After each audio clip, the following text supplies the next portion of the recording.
प्रकाशित वाक्य तोरही का फूका जाना। यीशु मसीह का चेला यूहन्ना के द्वारा जो भविष्य में पूरी दुनिया पर होने वाली घटना को जो परमेश्वर करने जा रहा है, यूहन्ना ने देखा। प्रकाशित वाक्य अध्याय 8 7 तोरही का फूका जाना एवं पृथ्वी में तबाही को देखा जाना। पद संख्या 7 जब पहली तोरही फूका गया तो यूहन्ना देखता है लहू से मिले ओले और आग, और बाइबल बतलाती है उसे पृथ्वी पर डाल दी गई, जिसका नतीजा हुआ पहला 1/3 पृथ्वी जल गई, 1/3 पेड़ जल गई और सब हरी घास जल गई।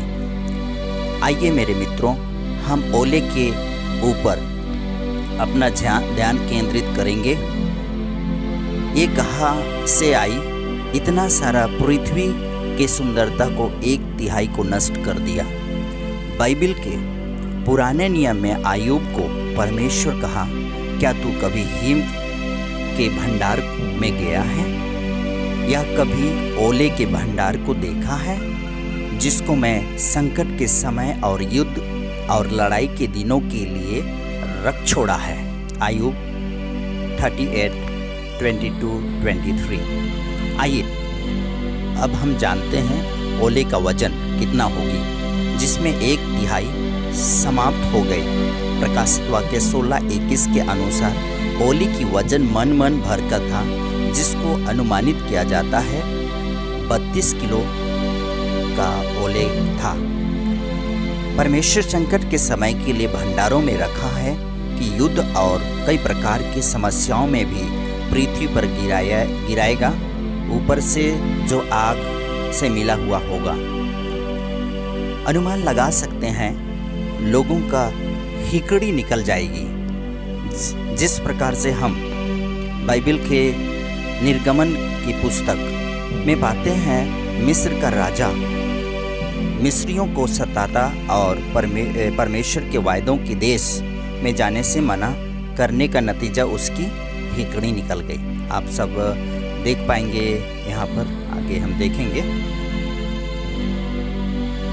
निर्गमन की पुस्तक 9 अध्याय उसका 23 से 25 पद।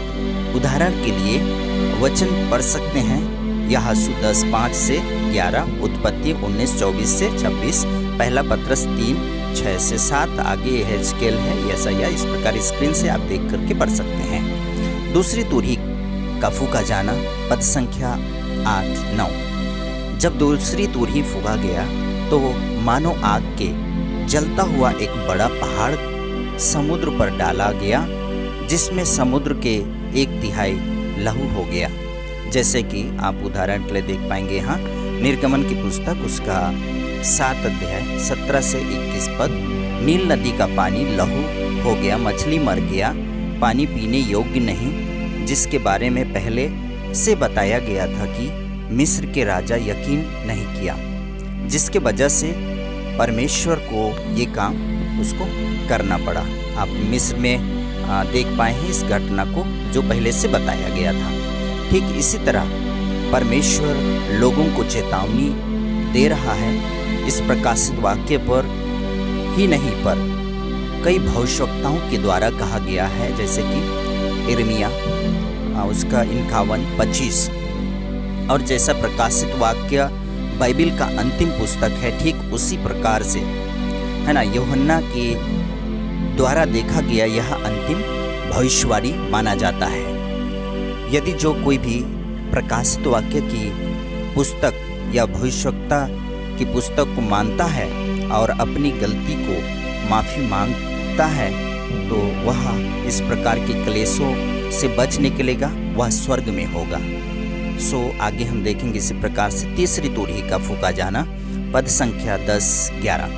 जब तीसरी तोरही फूकी गई तो एक बड़ा तारा जो मशाल के समान जलता था स्वर्ग से टूटा और नदियों की 1/3 पर और पानी पर के सोते पर आ पड़ा।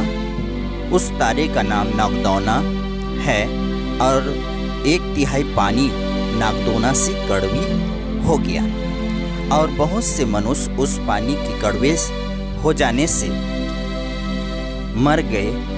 इन वचनों से यह मालूम हो रहा है इस दुनिया के बचे हुए लोग अकाल मरी के साथ पानी भी कड़वी हो जाएगी, पर भी लोग इतना प्यासा होंगे कि नगदौना के जैसी कड़वी होगी पर भी पिएंगे और वे मर जाएंगे। चौथी तोरही फूका जाना। पद संख्या 13। जब चौथी तोरही फूकी गई, सूर्य की 1/3 और चांद की 1/3 और तारों की 1/3 अंधेरा हो गया और दिन के 1/3 में उजाला न रहा, वैसे ही रात में भी, जिसके बारे में यशायाह भविष्यवाणी हजारों साल पहले इस बात की भविष्यवाणी कर चुका था। आप सब पढ़ सकते हैं। यशायाह 13:10 लिखा है, क्योंकि तारागण और बड़े बड़े नक्षत्र अपना प्रकाश ना देगी और सूर्य उदय होते होते अंधेरा हो जाएगा और चंद्रमा अपना प्रकाश न देगी, जिसके बारे में यीशु मसीह भी जिक्र किया हुआ है। आप पढ़ेंगे मत्ती रचित सुसमाचार 24 उसका 29। मेरे प्रिय भाइयों एवं बहनों, पूरी यदि बाइबल को ध्यान से पढ़ा जाए और समझ आ जाए तो आप पाप कर ही नहीं सकते, क्योंकि आगे अध्याय में अध्ययन करेंगे मेरे मित्रों, आपके पैरों तले मिट्टी सरक जाएगी। ऐसी घटना देखने को मिलेगा। मेरे मित्रों, मैं बहुत बड़ा प्रचारक या भविष्यवक्ता नहीं हूँ, पर मेरे बाइबल अध्ययन में सीख रहा हूँ, उसी को कोशिश में हूँ कि भविष्य में जो घटना होने वाली है उसको आप भी जान पाएं। माँ बाप भी आने वाली क्रोध के दिनों से बच जाएं। यदि इस बाइबल अध्ययन समझ आया हो तो दूसरों को भी शेयर करें, जिससे उनको भी समझ आने पाए। सो अगले अध्याय 9 में हम मिलते हैं। सो तब तक के लिए आप सबको आमीन। मिलते हैं आगे।